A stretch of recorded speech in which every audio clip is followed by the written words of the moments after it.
Hello, my friends, and welcome to the Secrets of a Witch podcast with me, Sabrina Scott, where I talk all about life, love, healing, witchcraft, magic, spirituality, tarot, feminine energy, mediumship, and everything in between.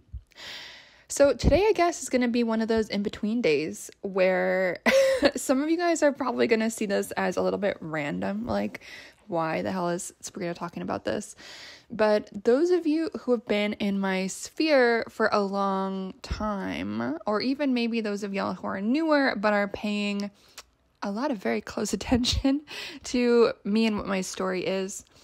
So I have a background in academia. So I used to be a university professor for 4 years. So I was designing curriculum and teaching various things, including in the second largest auditorium of the university I was teaching at. I have a master's degree and I am almost done a PhD. So I'm a really big nerd. I love thinking thoughts, reading books, thinking about complicated ideas.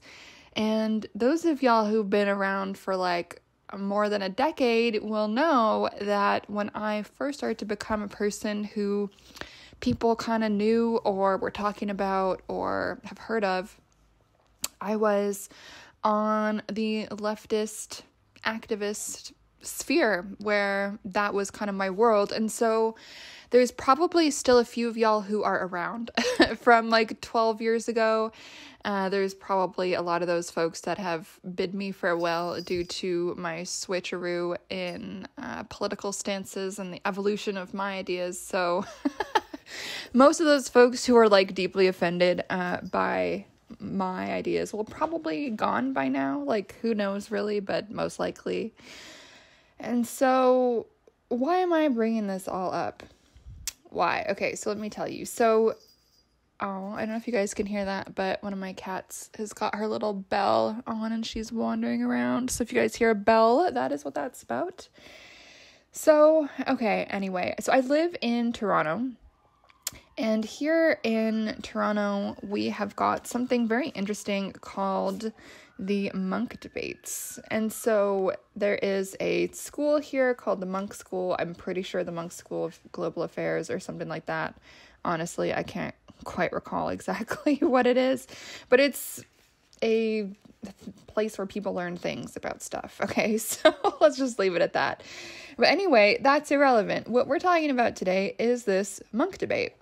And so how these things work is that there's two sides. There's an idea, and then there's going to be two people who are pro the idea, and then two people who are against the idea, right? And so at the beginning of the debate, the entire audience votes on what their stance is, and then at the end of the debate, which is about an hour and a half of everyone kind of, throwing darts at each other, like metaphorically, and I don't know, challenging each other's ideas and blah, blah, blah. Then at the end, there's another vote. And so the idea is that who wins the debate is the one who persuades more people to kind of switch their position, right?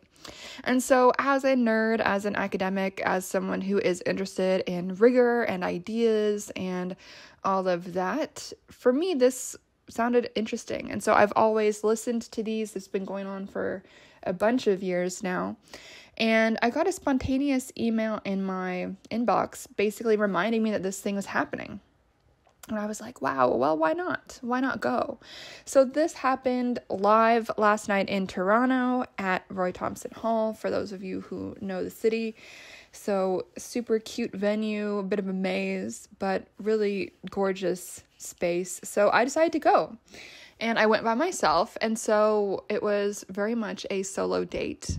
Within the first few minutes of the event, the organizer was like, this is like a date night for smart people. Accurate. And so I went on a solo date night with myself as a smart person. And so I highly recommend that y'all do stuff like this, whether it's a debate or something else or whatever. Like, just find something that you're interested in and just go. By yourself. Who cares? You know what I mean?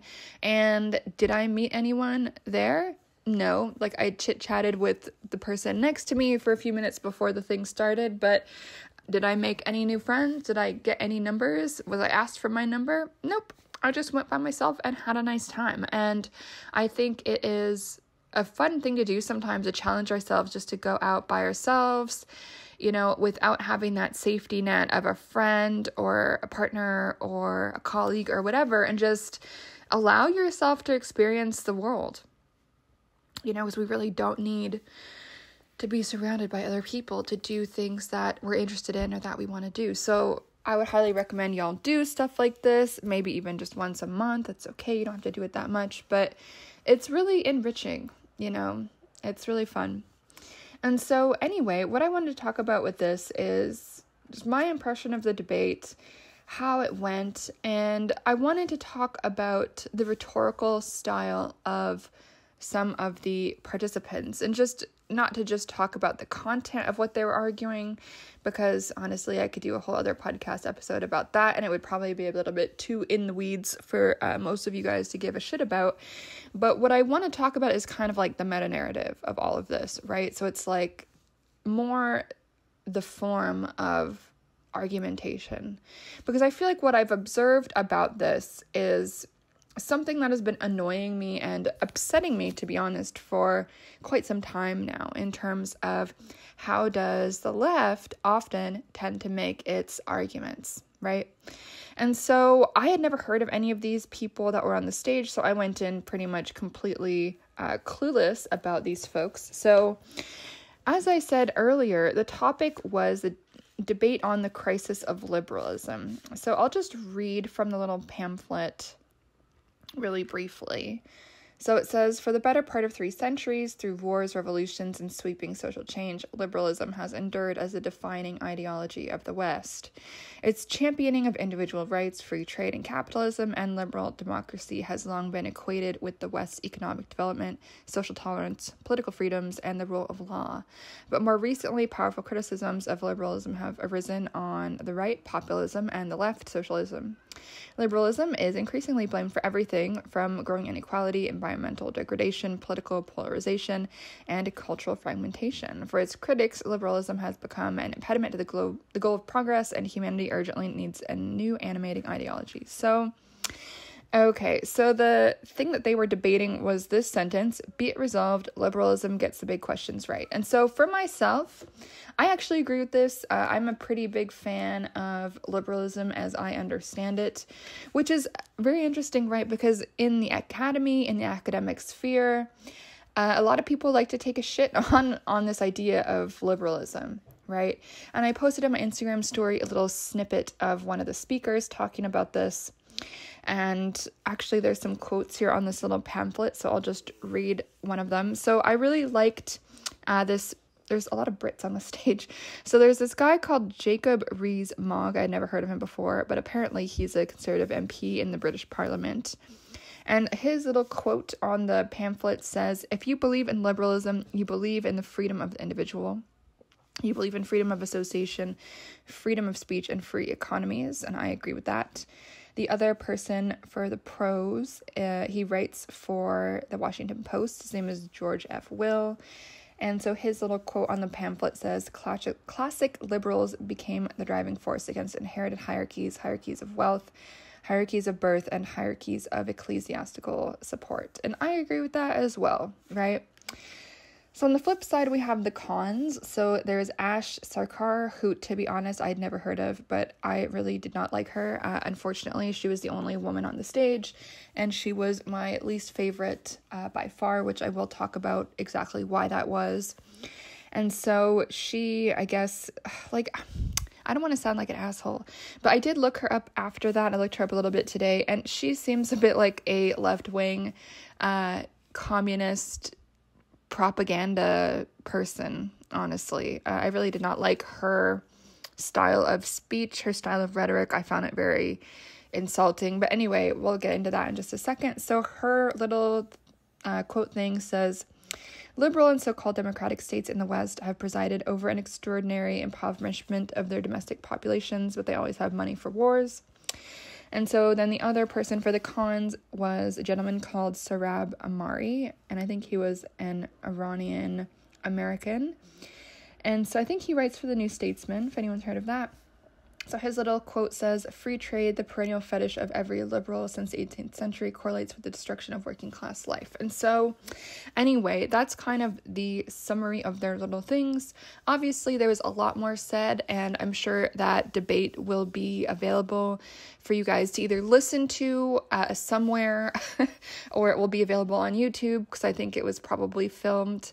So I know that there's some podcasts that I subscribe to up here in Canada where they do post these Munk debates soon after they happen. So if this is something you guys are interested in listening to the whole thing, I really would recommend just keeping your eyeballs and your ears ready, because it is pretty interesting, right? Regardless of who you agree with, if you disagree with everybody, it's still a really interesting thing to listen to, because I think it makes everyone smarter to listen to these things, and I think it can also help us clarify our own positions on these issues and engage in more thoughtful and advanced levels of thinking, right? So even as I was listening to this debate and I was hearing this Ash woman babble about this and that and her rhetorical style, which I hated, like as I was reacting to that, as I was annoyed by it, all of these different ideas popped into my head about why I disagreed with her. Right? So in many ways, this is why debate is useful. This is why listening to people that we disagree with is really useful for our own intellectual development. Because when someone says something that we think is bullshit, or we don't like the fact that they've just insulted like whoever it is on the stage, if that's how we are receiving and interpreting what this person is saying, that can actually be really useful, because it can trigger our own new thoughts and new ideas about, okay, I don't like how this person is doing this. I don't like how this person has argued that. Okay, then that must mean this and that about, first of all, the type of debates I like to have, the type of person I want to be when I'm debating, who I don't want to be when I'm arguing with somebody. And also it can help us clarify our own positions, right? So I find this really, really useful, even if I disagree with people, right? And so what I thought was really interesting about this, so first of all, I think it was a mistake that the Munk debates really, and I don't want to sound tokenistic because that's not really my vibe, but I think it did not help that the two gentlemen who were pro-liberalism, and they're both very interesting to listen to, very smart gentlemen, they were both older white men. And then the two who were against liberalism were both people of color and both a little bit younger, right? And so, unfortunately, we see this misconception that liberalism is only a old white dude ideology. Unfortunately, we see that kind of inherently reflected in the speakers, unfortunately, which is really too bad, because I think there are a lot of brilliant thinkers of color, women thinkers who are pro-liberalism, right? So I would have loved to see a more diverse panel on both sides. Like I would have liked to have seen like maybe a white person on the con side, a person of color on the pro side, a woman on each side as well. That's what I would have liked to have seen, because I think it can make it really easy to have this misconception of, liberalism is just about old white people, specifically old white men, and then being against liberalism, that means you're on the side of people of color. That means you're on the side of women. And I just don't really think that that's true, right? So I think, unfortunately, that was this kind of like undercurrent, ambient, I don't even know how to describe it. Like, I think that was an interesting piece in terms of people changing their mind by the end of the debate, right? So I guess I'll spoil it for you guys. At the beginning of the debate, the vote was 75% pro-liberalism and 25% against. And then by the end of the debate, I think the final numbers were 36% against. And so that was oh my God, I don't know if I'm getting these numbers right, and math is not my forte, as you guys probably know, but that was maybe, I don't know, what was it, 25 and 36, something like that. So I guess a 10%, and maybe I'm misremembering the number, so it could have been even a 15%, 15% switcheroo into the con side. So then the con people basically won the debate because they persuaded more people to change their mind. And so I want to talk about this, right? Because I think it's completely reasonable to change your mind. Like, I've changed my mind quite a lot over the years. And I think most reasonable thinking, critical people will change their mind as they get older, wiser, have more information, get more knowledge, have a more globalized perspective. All of that can lead to us changing our minds, evolving our thinking, right? And I think that's really, really important. And so unfortunately, so let me talk a little bit about what I noticed in terms of the rhetorical style of the debaters, as opposed to specifically the content, right? So one of the things I really appreciated about one gentleman on the con side, Sarab Amari, he was very clear in what he was saying. He said that he respected the gentleman he was arguing against. And he said that, I believe, multiple times. And I really appreciated that.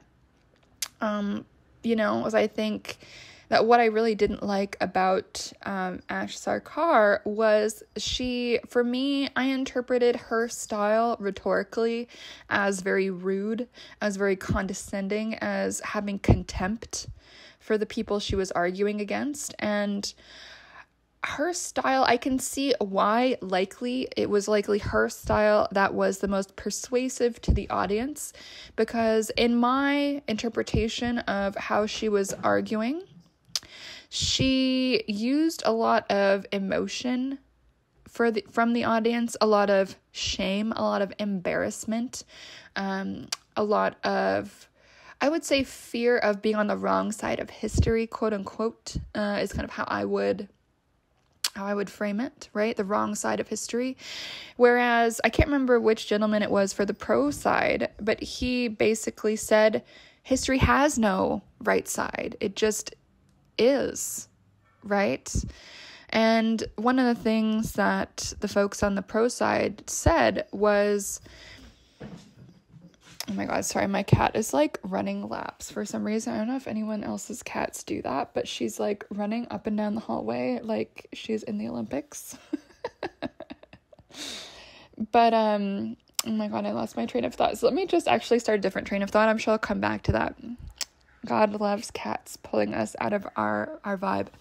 So when Ash began to speak, the first thing that she asked the audience was, whose rent or whose like home payments have gone up in the last month or the last year or something. I can't remember what she said. And a lot of people's hands went up, and she said, okay, well, liberalism has failed. And so, like, for me, this was just a bit annoying because I think she's conflating liberalism with other things. And that was this way to kind of make everyone feel shameful or embarrassed that they might feel, let's say, in support of liberalism and its ideals, rather than against it. And this thing is, according to her, hurting people, right? Oh, okay. I remember what I was going to say before. On this podcast, we embrace the meandering quality of the mind, okay? So one of the people on the pro side for liberalism, when he was talking about the right side of history, quote unquote, he was talking about totalitarian regimes. And this is of particular interest to me. In my PhD, I've done a lot of research on cults, on authoritarianism, on totalitarian thinking, because I think that totalitarian, authoritarian, totalist thinking is very common on the far left. And it's very common, I would say, in like the woke mob, I suppose is how I would frame it. And so he made a very important critique that unfortunately a lot of people did not clap for, because I think it kind of went over a lot of people's heads. But he was talking about how a lot of these people who are, let's say, against liberalism, a lot of these people who are, let's say, as I think Ash Sarkar described herself as a libertarian communist, a lot of these people who are on that leftist anti-liberalism side of things, and he pointed this out, and I think it was so true, and this is something that has really disturbed me, right? These folks often think that they have they are like the most moral. They have found the moral purity. They have found and located the right way, the one right way, the morally pure, way of being that is beyond reproach. And we see this a lot right now, right? With like various identity-based issues, right? And the other thing that he brought up was around tribalism. And again, I can't remember which gentleman this was that was saying this, but this is so accurate, right? Tribalism. That we are fighting each other so much right now based on our identities. And we see that so much on the left, right? Hatred is more common, I would say, on the left than it is on the right. And that's my opinion as someone who has participated in both sides of this, right? The left, and one of the things he was kind of saying, not quite in these words, was it's so common on the left right now for people to hate each other based on their identity, right? If you're white, if you're cis, that's a bad identity. And we see groupthink, right? Based on identity groups. If you are queer, if you are black, if you are this, if you are that, if you are disabled, if you are poor, if you are whatever, right? The list goes on. And part of the thing that got me out of the far left was I was so disturbed by this identity-based tribalism. And I've talked about this in the podcast before. I think I have an episode called Identity is Boring, Who Are You Really? So if you haven't listened to that episode yet, you might want to. Again, it's called Identity is Boring, Who Are You Really? So scroll back if you want to listen to that. It, talks a lot about my stance on this. But I found that really important, right? Because one of the things about liberalism that is so beautiful that both these gentlemen were talking about is that everyone is pretty much free to be whoever the fuck they are, right? One of the people was I believe, Roman Catholic. The other one was atheist on the pro side for liberalism. And they were just like, whatever. And part of the unsexiness of liberalism too is like, it's messy. It's complicated. It's spontaneous. There is not necessarily like explicit order. It's very dynamic, I would say. And while that can make it a little bit boring, unsexy, a little bit messy, to me that is so much more worth doing. It's so much more worth working out, doing that hard work where we grapple for answers. We grapple to try to figure out what is right, what is correct, what is moral. Whereas the other side kept kind of talking about these like polarizing, this is right, this is wrong, very kind of extreme, but also very certain viewpoints. And so part of what I really appreciated about the gentlemen arguing for liberalism was that they were very against, in some ways, this tribalist, shame-based, often identity-based forms of certainty, right?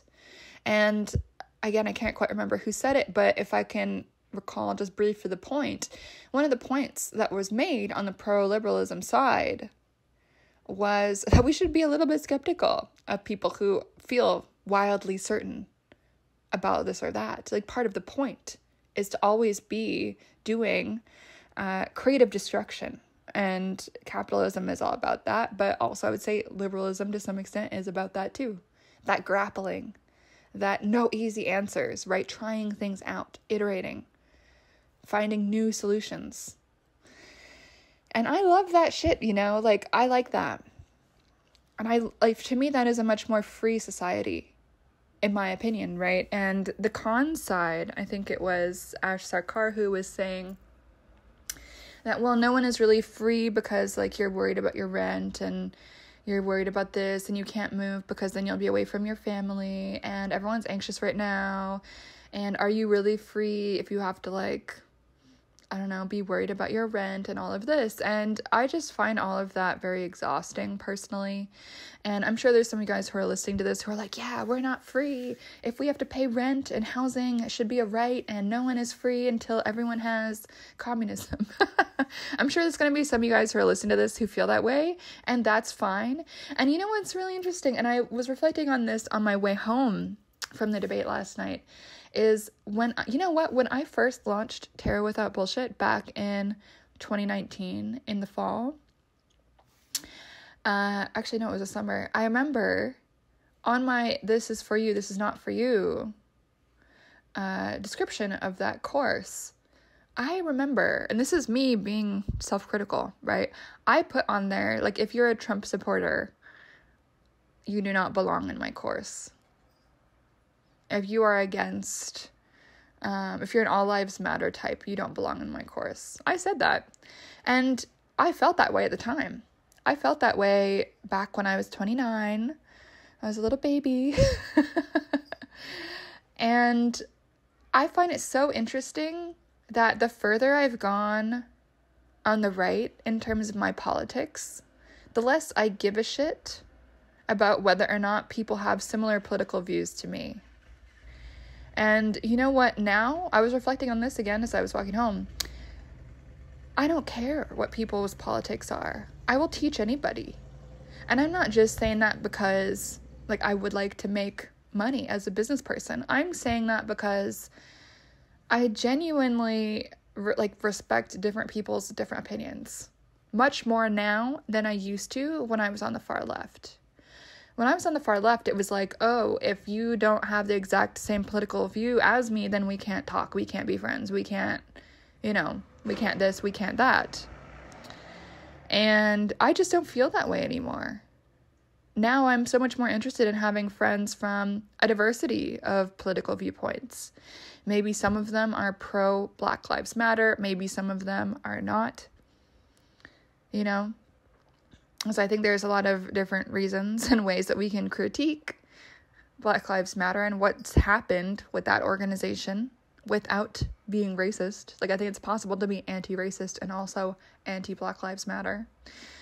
And I've had a lot of interesting conversations with people about that, including Black folks, right? And so I think on the left, when I was super on the left, I think I did fall into that tribalism thing a little bit, and I think it was really easy to, as a young person, kind of wanting a place to belong, right?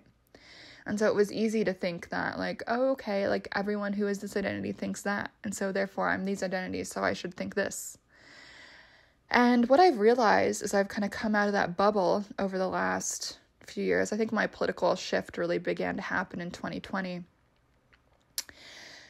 I started to kind of realize that actually there's a diversity of identities on all sides of politics. And I know it's a very basic thing to say, but unfortunately a lot of people, especially in North America, especially on the left, didn't realize that. It seems a very basic thing to not realize, but it's true. There is this plurality of thought, a diversity of opinion. And so what's really interesting, I think, about the folks on the left, and we could say the cons folks, particularly that one individual who I keep ragging on because I really did not like her style of speech. They want a diversity of identity, but they don't want diversity of perspective. And as I've become a bit more conservative, my interest is so much more in the diversity of perspective. And realizing that, people of diverse identities feel diverse perspectives. It really isn't monolithic. And no, those people with the identity that you think should be voting one way who are voting the different way, it does not mean that they are race traitors. It does not mean they're betraying their, insert identity here. And I think that's one of the things that bothers me about the left these days. And I think that was summed up in many ways by the way that that one lady was showing up on the debate stage, right? This kind of arrogance. This, I'm certain that I'm correct about all of the things. I'm certain I have the moral high ground. And that as a rhetorical style really irked me. I really don't believe in that form of debate, right? She kept shooting these barbs at people. And it was very, I could see the way that she talks bringing up a lot of emotional response in people, whether that was shame, embarrassment, or other emotions, other negative emotions, right? When she was speaking, she reminded me a lot of this book I read a few years ago. It's called Antisocial. I forget the name of the person who wrote it, but it has a red cover, so I'm sure you guys should be able to find it, Antisocial, and it's about outrage politics on the internet and how certain rhetorical styles get a lot of clicks, likes, all of that. And I ended up Googling her this morning, and all of the YouTube interviews she's done, it was like, Ash destroys so-and-so, or like, Ash obliterates whoever. And it's just like, God, like, I hate that. Like, why is that considered like a rhetorical style that we should be aspiring to or taking pleasure in when it comes to debate?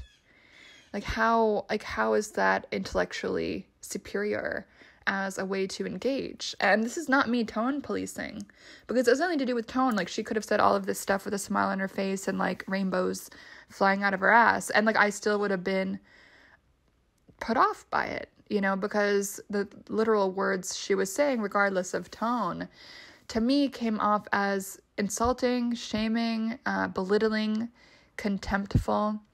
And so I think this is a lot of why I started to feel alienated from the left. That's not the only reason. Obviously, there's a ton of reasons, and maybe I'll make a podcast episode about that at some point. But it really just bothers me. I just don't feel like it's an appropriate way to speak to your fellow human being who just has a different opinion. Like, they didn't kick your dog. They didn't murder your parents. Like, they just have a different political stance. You know what I mean? It's like bizarre to me that people think this is an appropriate way to engage.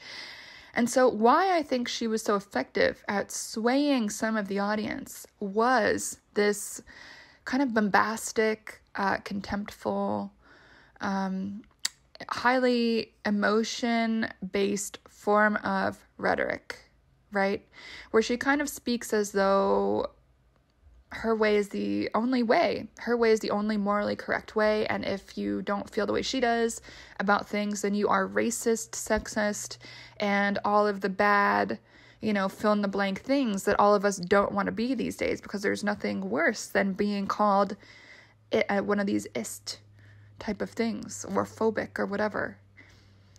And so I think out of fear of having one's own identity or sense of self polluted by being called racist, sexist, whatever, by disagreeing with her, I think people do get, unfortunately, persuaded, often out of fear of being called one of those things, right? And I get it. Like, I remember what it was like to feel that fear. Like, these days, I'm not really afraid of being called any of those things, because I know that I'm not. People who know me in real life know that I'm not. And, you know, I can cite my sources. People who have various identities that have very similar positions to me, you know, even though we might have different identities, right? And so I just found that very interesting, right? And also very depressing in a way. I found it very depressing. So even though I really enjoyed the debate, and it was like a fun, interesting thing to go do, and now I'm here talking to you guys about it, I was a little bit bummed out at the end of it, because she succeeded in persuading people. And I think, again, it was largely her style of rhetoric than the other gentleman on the con side style of rhetoric, because he was a lot more I think he was just more respectful when he was speaking. Like, he didn't rely on shame to make his arguments. He didn't rely on insulting anyone. He actually didn't insult anyone when he was making his arguments. And so I think it's unfortunate when people resort to that in their style of debate. You know what I mean? It's just, and I think it's poor argumentation. Unfortunately, it's also at the same time very persuasive to a lot of people. And so I think that's part of what I found so troubling as I was leaving the debate, right? Is that style of rhetoric, that style of debate, this appeal to embarrassment, shame, this feeling of being caught, right? Like when she asked everyone, has your rent gone up? Everyone felt caught and kind of called out by that. But in reality, it's like she's conflating a lot of things that are very complicated. She's oversimplifying it, right? Like rent going up, there's a lot of factors that are responsible for that. We can't just say, oh, liberalism did it, the end. It's like, okay, that's so oversimplified. And so the movement that ends up happening is like, oh, well, my rent is going up. I want my rent to go down. I'm against rent going up. Therefore, I should be against liberalism because she says that's what liberalism is about.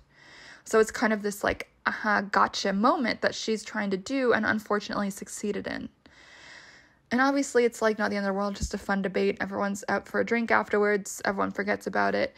But I do see, like for me, it was this kind of like macrocosm, microcosm moment. And what I saw was that rhetorical style is why we are in this moment right now where there is such polarization politically. I think, at least in North America, Canada, United States, and I'm sure the UK as well. And I don't really know what's going on in Australia, New Zealand. Like maybe there's some similar stuff going on over there. I don't really know. Maybe you guys can let me know because I don't know. But up here, I see a lot of that happening, right? Where it's like a lot of people will just kind of shut you off, shut you down, and excommunicate you if you have a slightly different opinion about something that they consider to be, fill in the blank. And so it becomes this kind of religious thing in a way, right? Where it's not based on logic, it's not based on reason, it's not based on intellectual rigor, it's based on emotion and fear and shame.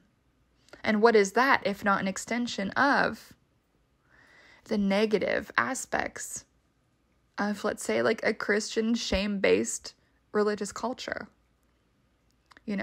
Penance, repentance, all of that, I think is very relevant here.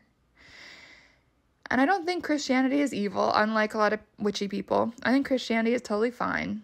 I have no beef with Christianity. But we do see wherever there is people, there's going to be drama. And so, unfortunately, sometimes people will twist these things, these ideas that might not be inherently harmful, into their own ends, in whatever which way that happens to be. I think we've seen that.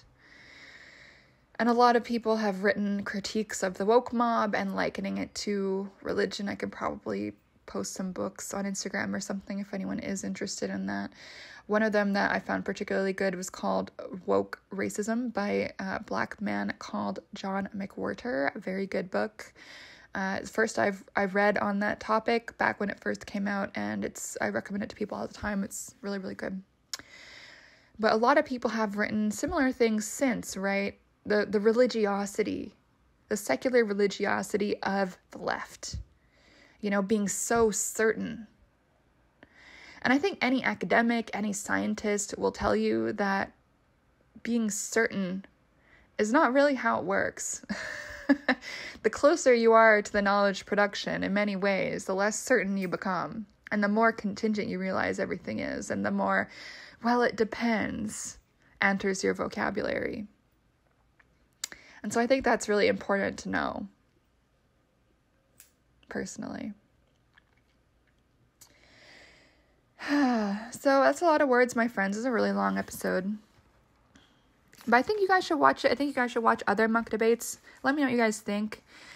But I think part of it for me, like my belief in liberalism as being a good thing was really strengthened by this. I was really inspired by and agreed with the arguments that the gentleman on my side of the debate had. I loved what they had to say.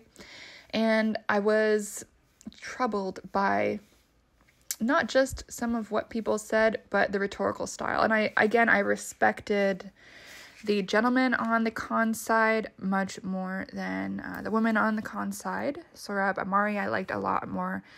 His rhetorical style, I found it more respectful than what Ash Sarkar was saying.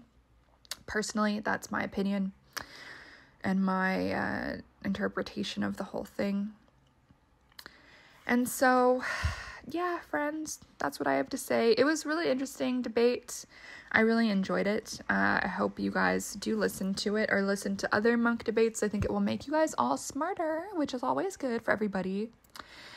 And yeah, anyway, I guess if I can leave a takeaway, it would be to pay attention not just to what people are saying, not just the content of their speech, but also how do they say it? How do they persuade?